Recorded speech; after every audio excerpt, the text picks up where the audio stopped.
பெரிய நாட்டை ஆள்வது என்பது சிறிய மீனை சமைப்பது போன்றது. எக்ஸலண்ட் உதாரணம். என்ன அர்த்தம்? பெரிய நாட்டை ஆள்வது என்பது சிறிய மீனை சமைப்பது போன்றது. அதிகம் கிளறக்கூடாது.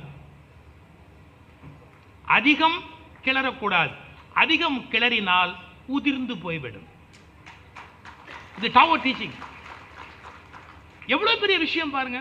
அதே மாதிரி சார் அவர் ரொம்ப நேர்மையா, ரொம்ப மிக மிக நேர்மையாகவே ஒரு இயக்கத்தை நடத்திவிட முடியாது.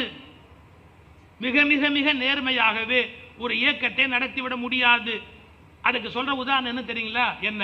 தூய்மையான நீரில் மீன்களால் வளர முடியாது. ஏன்? அழுக்கு இருந்தா தானே சார் மீனே அங்க இருக்கும் திங்கிறதுக்கு. அழுக்கே இல்லாம இருந்ததுன்னா அங்க மீன் எப்படி இருக்கும்?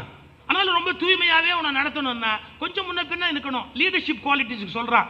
10% பெர்ஃபெக்டான ஆள் தான் என் பின்னாடி வரணும்னா நீ ஒத்தையா போக வேண்டியதுதான். நம்ம இன்னும் ஒத்தையா போறதுக்குன்னு ஒரு இடம் இருக்கு, அங்கதான் ஒத்தையா போகணுமே ஒழிய மற்ற இடத்துக்குலாம் ஒத்தையாவா போறது.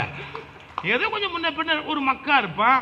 இல்லை கொஞ்சம் நான் வாழ்க்கைக்கு பயன்படுத்துக்காக சொல்றேன். சில பேர் சொல்லுவான், என் ஒய்ஃப் மட்டும் ரொம்ப அறிவாளியா இருந்தா உன்னை என்னைக்கோ டைவர்ஸ் பண்ணிருப்பான். என் ஹஸ்பண்ட் மட்டும் இன்னும் கொஞ்சம் அழகா இருந்தா வேற ஒருத்தைய கல்யாணம் பண்ணிருப்பான். இதுவே தெரியாம பேசுறாங்க எல்லாரும். அவங்க அப்படி இருந்தா இவங்க இப்படி இருந்தா அப்படின்னு.